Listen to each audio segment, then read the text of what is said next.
नमस्कार बच्चों। आज हम इसी टॉपिक पर, जो टॉपिक हमने परसों पे लिया था, मेंस्ट्रुएशन, सरफेस एरिया, पृष्ठीय क्षेत्रफल और आयतन, चैप्टर नंबर 13 पर ही बात करेंगे। हम चैप्टर नंबर 13 पर ही बात करेंगे आज भी, क्योंकि अभी इसमें कुछ बचा हुआ है, राइट? क्योंकि इस टॉपिक के अंदर अभी कुछ बचा हुआ है, तो हम उसी पर बात करेंगे। तो ध्यान से देखिएगा, आज इस पर फिर एक बार चर्चा की जाएगी। ठीक है, बात करते हैं।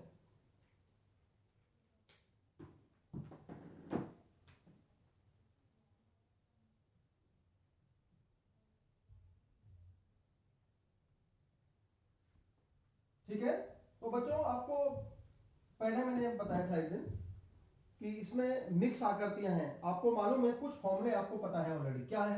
जैसे मैं कुछ आयत, जो आपके जो फॉर्मूले हैं उन पर बात करूंगा। सबसे पहले घन के बारे में। घनाभ। अब घनाभ में क्या होता है? नंबर 1 वक्र पृष्ठ यानी पृष्ठीय क्षेत्रफल। वक्र पृष्ठीय क्षेत्रफल, वक्र पृष्ठीय क्षेत्रफल नंबर 1 होता है। CSA, यदि मैं CSA की बात करूं होती है तो 2h into L plus B होता है। यदि मैं TSA टोटल सरफेस एरिया, यदि टोटल सरफेस एरिया की बात करेंगे, संपूर्ण पृष्ठ, तो वो होता है 2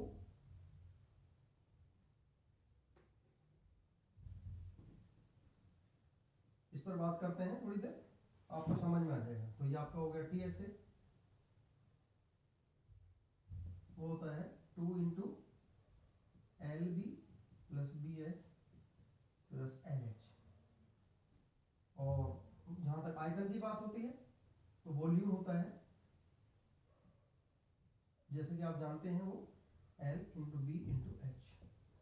ठीक है, जब हम घन की बात करते हैं तो ये साइडें बराबर हो जाएंगी। घन के अंदर क्या होता है? L बराबर B बराबर H, ये तीनों बराबर हो जाएंगे। जब तीनों बराबर हो जाएंगे तो उसको हमने साइड मान लिया, उसको हम मान लेते हैं A मान लिया हमने उसको। तो वहां पे जो है CSA आ जाएगा, बराबर हो जाएगा 4a स्क्वायर, TSA होगा 6a स्क्वायर, और वॉल्यूम हो जाएगा, वो हो जाएगा आपका a क्यूब।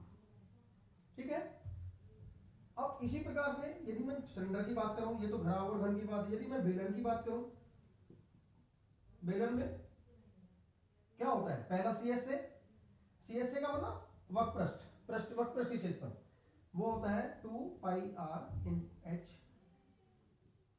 TSA होता है 2 pi r into H plus are,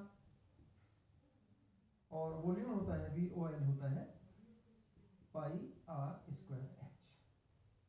ठीक है, और इसी तरह से यदि मैं बाकी दो चीजें और बची हुई हैं, क्योंकि हमारे पास 4 या 5 आकृतियां हैं टोटल, उन्हीं पर हम बात करते हैं। जब हम शंकु की बात करते हैं तो शंकु के बारे में CSA pi RL, TSA pi R into L plus R, और वॉल्यूम होता है 1/3 पाई R स्क्वायर एच, जहां पर RHL सब जानते हैं क्या है। ठीक है ना? ठीक है, और इसके अलावा लास्ट का है गोला। जब हम गोले की बात करते हैं, स्फीयर, स्फीयर में आपका CSA, यानी वही आपका टोटल होता है। यहाँ पे जो है TSA CSA सेम होते हैं। सरफेस एरिया, TSA CSA अलग अलग नहीं होते, 4 पाई R स्क्वायर, और वॉल्यूम होता है 4/3 पाई R क्यूब। ठीक है ना? ठीक है, और जब अर्धगोले की बात करते हैं, अर्धगोले की बात करेंगे, हेमिस्फीयर कहता है,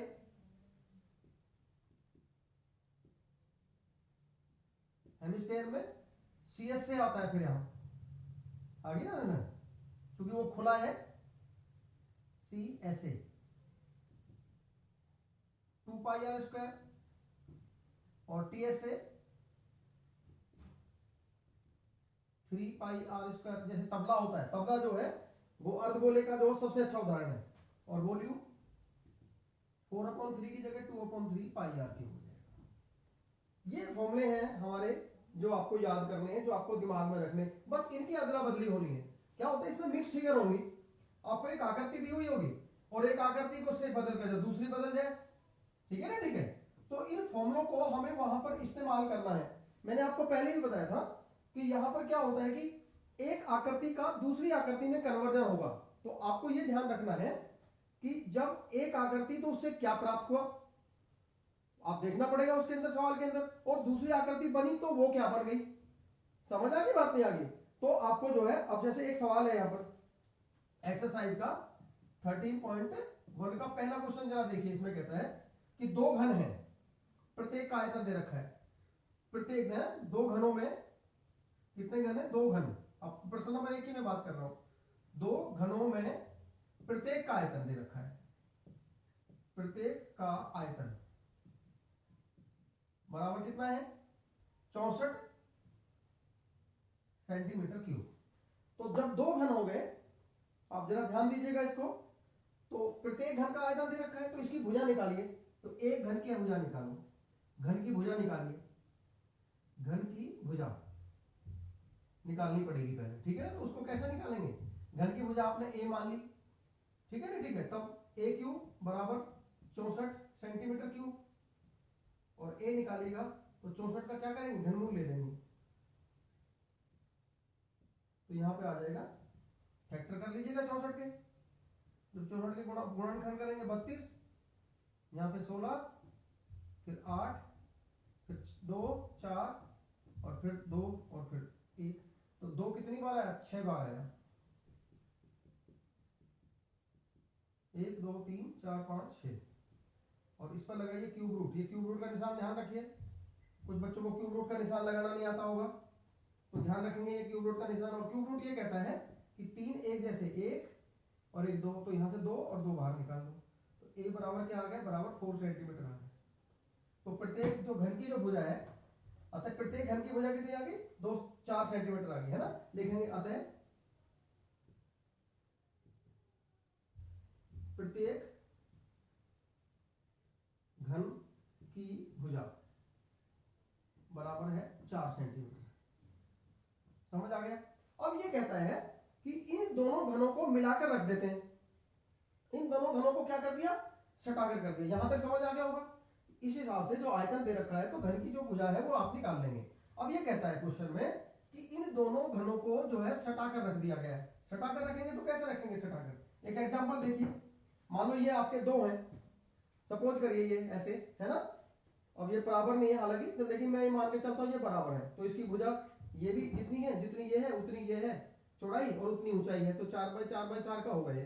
अब इन दोनों को सटा के हम 3 तरीके से रखते हैं। एक तो ऐसा रख दें, एक तो ऐसा रख देंगे। तो आपकी लंबाई ये थी और ये थी, जितनी ये उतनी ये, तो लंबाई हो गई दुगनी, ना तो चौड़ाई बढ़ी और ना ऊंचाई बढ़ी। एक इसके ऊपर रख दें, तो लंबाई नहीं बढ़ी, चौड़ाई नहीं बढ़ी, लेकिन ऊंचाई डबल हो गई। 4 थी और 4 दूनी 8 हो गई।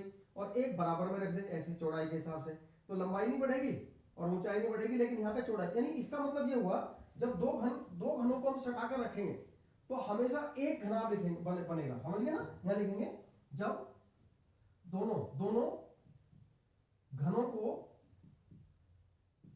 को सटाकर रखा जाता है, सटाकर रखा जाता है।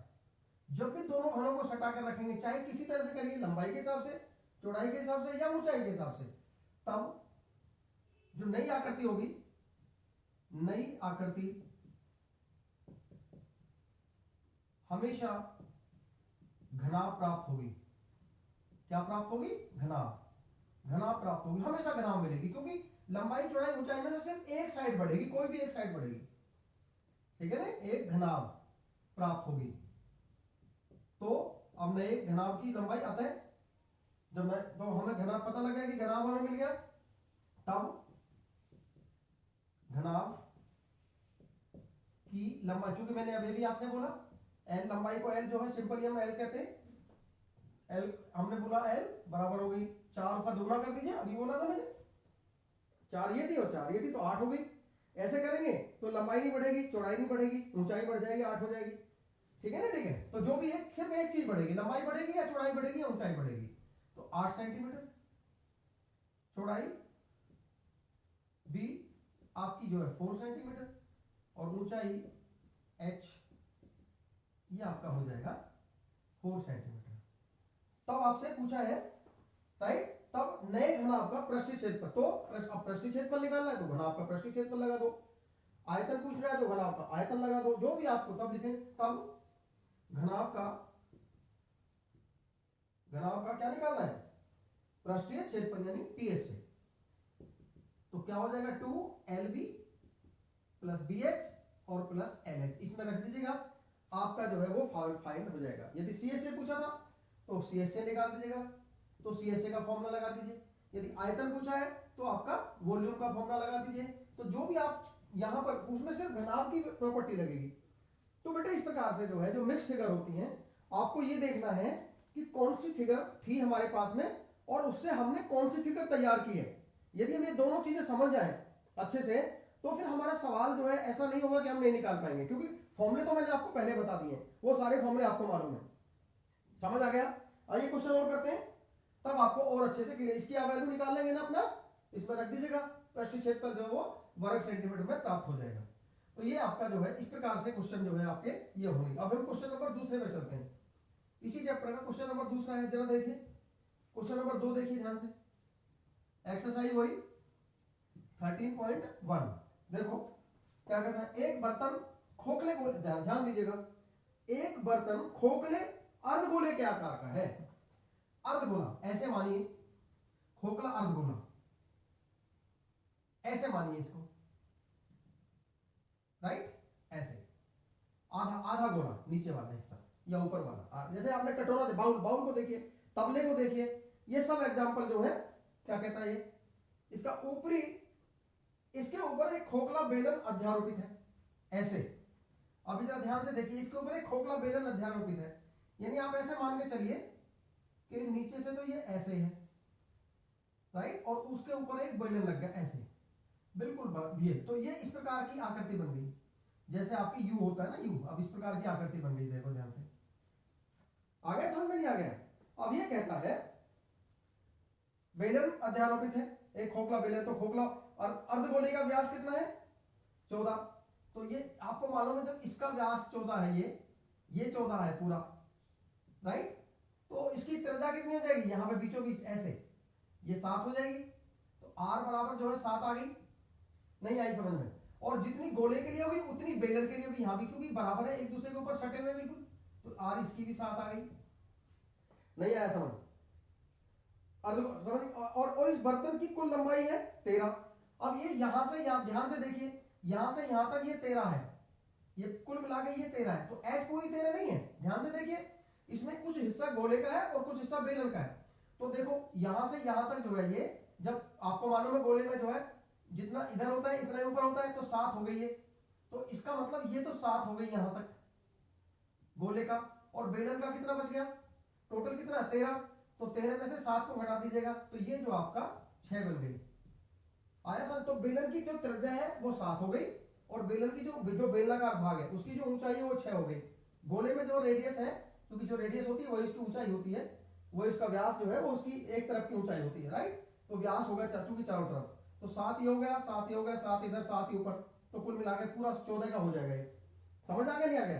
तो अब ये कहता है क्या है इस बेलन में, इस बेलन में क्या है, इस बेलन में क्या है, जरा देखिए ध्यान से। ये कहता है, ये क्वेश्चन जो है ये कह रहा है, अब इस बेलन का आंतरिक पृष्ठीय क्षेत्रफल, तो इसका पृष्ठीय क्षेत्रफल पूछा है, जरा देखो। तो लिखेंगे गोलाकार भाग की, अर्धगोला जो भी है ना, तो अर्धगोलीय भाग की त्रिज्या R बराबर होगी 7 सेंटीमीटर, ठीक है ना, ठीक है। और बेलनाकार भाग की, बेलनाकार भाग की त्रिज्या ये भी होगी 7 सेंटीमीटर, उसके लिए भी और इसके लिए भी। एक बात क्लियर हो गई, कुल ऊंचाई कितनी है, कुल ऊंचाई है 13।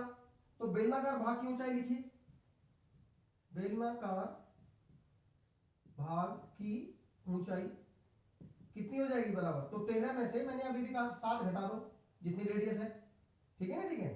तो 13 माइनस 7 बराबर 6 सेंटीमीटर। तो बेलनाकार भाग की जो ऊंचाई है वो 6 सेंटीमीटर हो गई, और उसमें गोले में अर्धगोले में तो उसकी जोड़ पड़ेगी नहीं पड़ेगी, नहीं ऐसा। अब कुल पृष्ठीय क्षेत्रफल निकालना है, तो आकृति का कुल पृष्ठीय क्षेत्रफल है ना, तो बर्तन का आता है, बर्तन का कुल पृष्ठीय क्षेत्रफल, तो आंतरिक यानी पृष्ठीय क्षेत्रफल, तो कैसे होगा, पृष्ठीय क्षेत्रफल क्या हो जाएगा, इसके अंदर दो भाग हो गए ना, एक तो गोलाकार अर्धगोलीय भाग का क्षेत्रफल, अर्धगोलीय भाग का पृष्ठीय क्षेत्रफल, ध्यान से देखो, और प्लस बेलनाकार, जो बेलनाकार भाग है, बेलनाकार भाग का क्षेत्रफल, भाग का पृष्ठीय क्षेत्रफल। और आपको मालूम होना चाहिए कि दोनों फॉर्मूले आपको याद हैं, नहीं तो गोलीय भाग का क्षेत्रफल अर्धवृत्तीय क्षेत्रफल क्या होगा, पृष्ठीय क्षेत्रफल, वो होगा 2 पाई r स्क्वायर, अभी मैंने बताया था, जहां पर r गोले की, इसको आप r1 मान लो, इसको आप r2 मान लो, ठीक है ना, ठीक है, 2 पाई r1 स्क्वायर।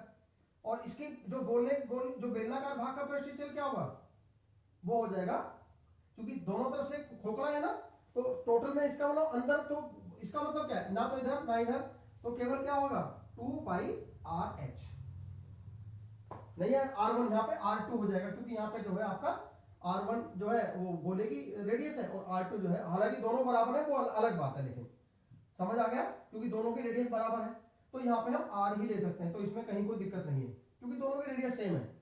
अब इसमें आप देखिएगा, अब इसमें देखो क्या क्या कॉमन है, 2 पाई r, 2 पाई r यहाँ भी है और 2 पाई यहाँ भी है, तो यहाँ से क्या बचा r प्लस एच बच गया, आगे समझ में नहीं आ गया, बस इसको सॉल्व कर लीजिए, तो कितना हो जाएगा 2 इंटू 22/7, जब भी आप r पाई की वैल्यू है तो 22/7 मानिएगा, नहीं दी हुई है, अदरवाइज दी होती 3 पॉइंट समथिंग समथिंग, तो यहाँ पे हो जाएगा इंटू r, और h r कितना 7 और प्लस h कितना, किसकी h, केवल बेलन की h, तो बेलन की h कितनी होगी 6, तो 6 इसको जोड़ दो, तो कितना हो जाएगा 7 से 7 कट गया, तो 22 गुणा 2 44 और गुणा 7 और 6 13, तो इसकी मल्टीप्लाई कर दो, 13 चौका 52, 2 यहाँ से लगे 5, और 13 चौका 52 और 5 57, तो 500 कितना आ गया 572 सेंटीमीटर स्क्वायर, ये इसका पृष्ठीय क्षेत्रफल निकल गया। आया समझ में नहीं आया, देखिए आपको मैंने कहा है कि मिक्स आकृतियां मिलेंगी, बहुत ध्यान दीजिएगा, मिक्स आकृतियों का मतलब आपको सिंपल, वो तो 9th क्लास का सिलेबस था, मिक्स आकृति का मतलब है तो वही 5 आकृति, नंबर 1 घनाभ, नंबर 2 घन, नंबर 3 आपका बेलन, नंबर 4 शंकु, और नंबर 5 गोला, लेकिन इनके फॉर्मूले अलग अलग हैं, जहां पर जिसकी आवश्यकता पड़ेगी, जहां पर जिसकी हमें जरूरत है, हम जिस चीज की आवश्यकता पड़ती है हम उसकी वहां पर इस्तेमाल कर सकते हैं, तो ये हमें देखना पड़ेगा सवाल को कि क्वेश्चन की कहां क्या रिक्वायरमेंट है। समझ आ गया बच्चों, इज इट क्लियर? किसी को कोई परेशानी हो तो मुझसे बात कर सकते हैं, मुझे पूछ सकते हैं, ठीक है, कोई डाउट?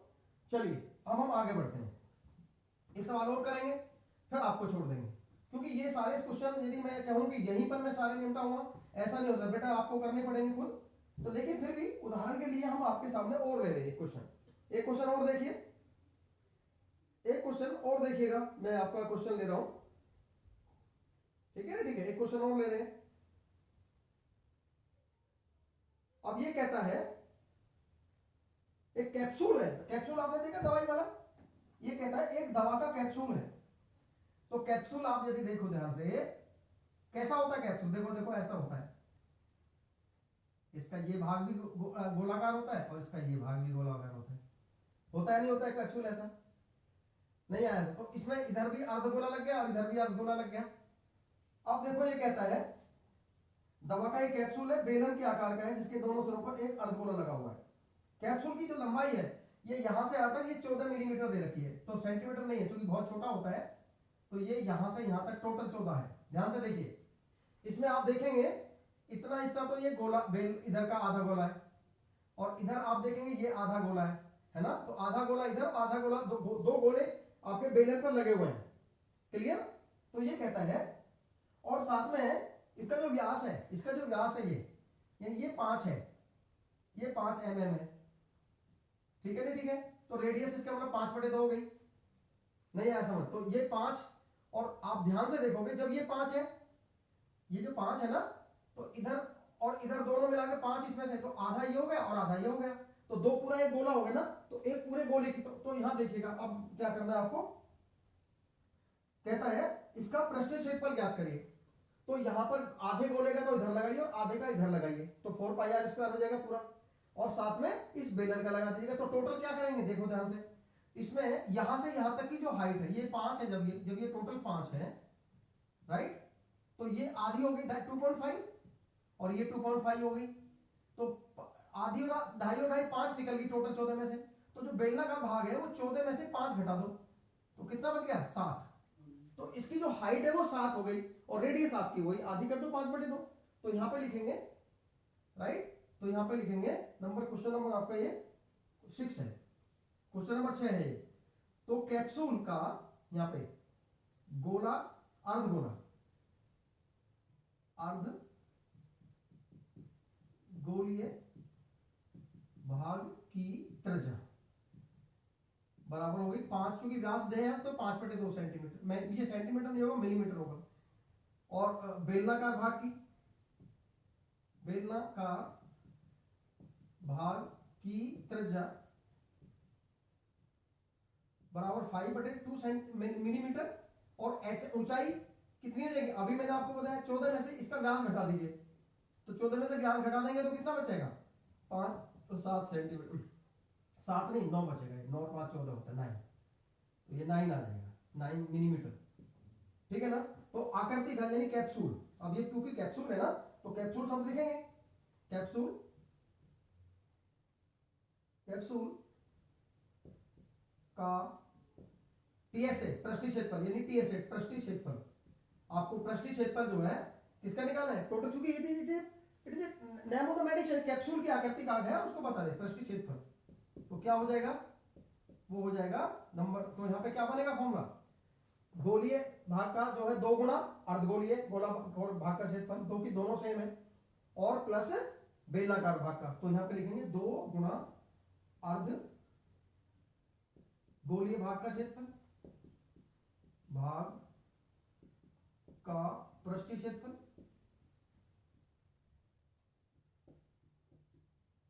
और प्लस बेलनाकार, जो बेलनाकार भाग है, क्योंकि इसमें 2 चीज है, बेलनाकार भाग का टीएसए, राइट, तो अब इससे दोनों को जोड़ दीजिएगा, तो कितना हो जाएगा देखो, तो 2 इंटू, अब इसमें क्या है, आधे गोले का पृष्ठीय क्षेत्रफल कितना था, 2πr², तो 2 इंटू 2πr²,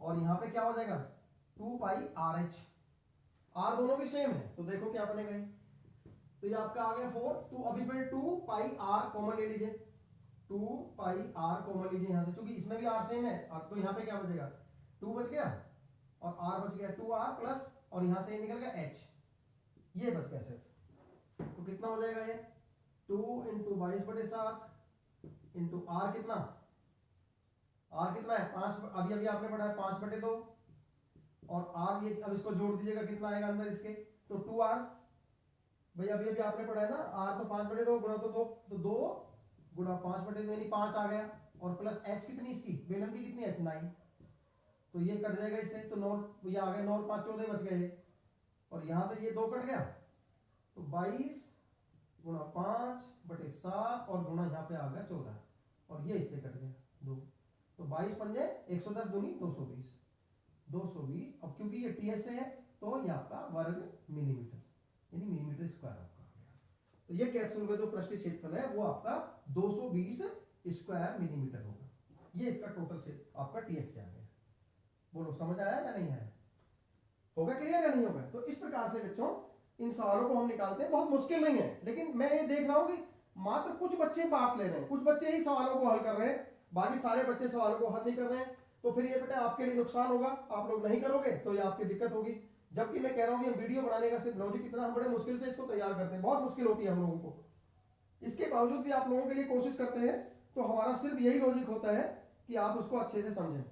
क्लियर हो गया सबको, समझ आ गया, कोई परेशानी? आगे बढ़ते हैं, अगला सवाल करते हैं, एक क्वेश्चन और करेंगे। अब जरा इसको देखिए ध्यान से, मैंने पहले कहा था मिक्स आकृति के सवाल है, जरा देखो। अब एक एक्सरसाइज 13.2 का क्वेश्चन मैं ले रहा हूं। एक्सरसाइज 13.2 का एक क्वेश्चन है, पहला क्वेश्चन है, जरा देखो इसका क्या सवाल है, ध्यान से देखिए। एक ठोसीय अर्धगोले पर एक अर्धगोले पर खड़ा एक शंकु के आकार का है।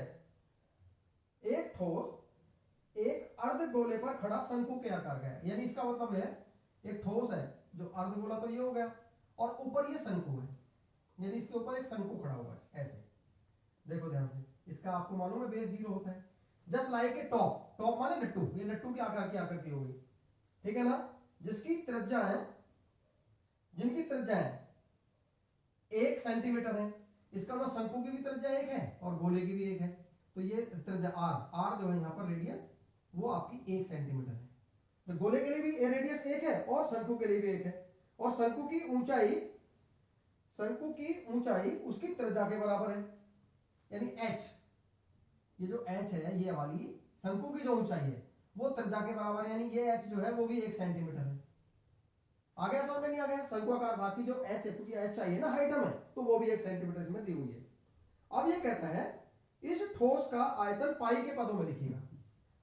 समझ आ गया? तो यहां पे लिखेंगे शंकुआकार भाग की ऊंचाई और रेडियस, तो यहां पे लिखो दोनों की त्रिज्या है पूरी आकृति में अर्धगोलाकार,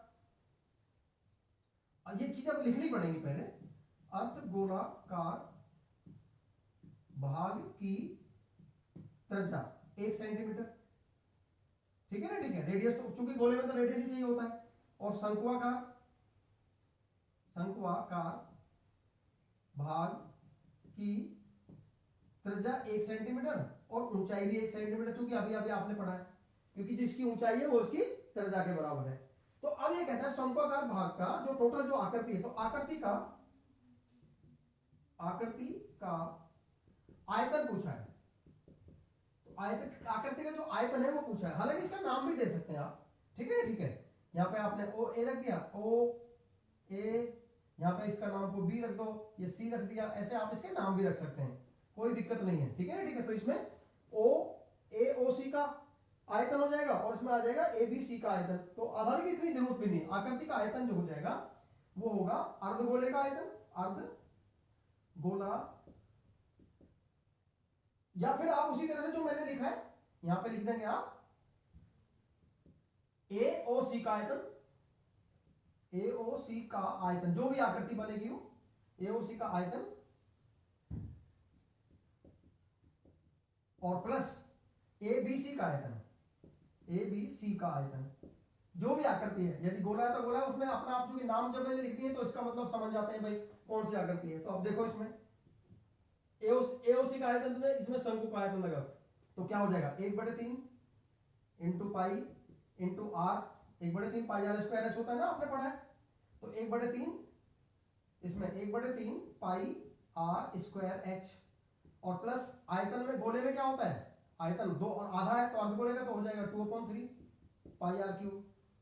अब रेडियस दोनों की सेम है, तो देखो इसमें क्या होगा, तो 1/3, अब देखो 1/3 यहां भी है और यहां भी है, क्योंकि 2/3 है ना, तो 1/3 निकाल लेंगे इसमें से, तो 1/3, हालांकि बाद में कर लेंगे, जो जल्दी नहीं है। पाई इंटू आर की वैल्यू कितनी 1 का स्क्वायर, एच की वैल्यू कितनी 1, प्लस 2/3 इंटू पाई और आर की वैल्यू 1 हो गई, ठीक है ना, ठीक है। तो देखो क्या हो जाएगा, 1 का क्यूब तो ये तो बना गया, तो ये आ गया 1/3 इंटू पाई, ये आ गया सारा, और प्लस 2/3 इंटू पाई, क्योंकि ये भी 1 हो गया, दोनों का एलसीएम ले लीजिए 3, तो यहां पे क्या आएगा 1 पाई प्लस 2 पाई, तो कितना आ गया 3 पाई बटे 3, और 3 से 3 कट गया, तो पाई घन सेंटीमीटर, यानी इसका जो आयतन है वो पाई घन सेंटीमीटर आ गया।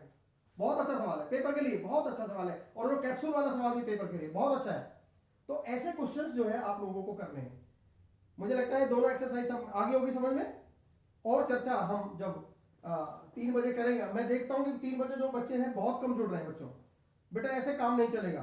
कल जब मैं 3 बजे दोपहर को मिलूंगा आप लोगों से आज, तो उस समय मैं ये देखने की कोशिश करूंगा कि कितने बच्चे, और मैं उन्हीं बच्चों की जो है ध्यान रखिएगा। अब फिर आपकी जो इंटरनल एग्जाम है ना उसमें दिक्कत होती है, यदि आप लोग अच्छे से नहीं करोगे तो दिक्कत आएगी। तो मैं समझता हूं आज के लिए काफी है निशान, आज के लिए काफी है। और इसको जो है आप लोग अच्छे से कंप्लीट करिए। और आपकी जो वो है क्या बोलते हैं, जो ऑनलाइन क्लास है उसमें अच्छे से भाग लीजिएगा बेटा। ये आपके लिए नुकसान हो रहा है, आप लोग इंटरेस्ट नहीं लोगे तो फिर आपका ही लॉस होगा। आज के लिए थैंक यू वेरी मच।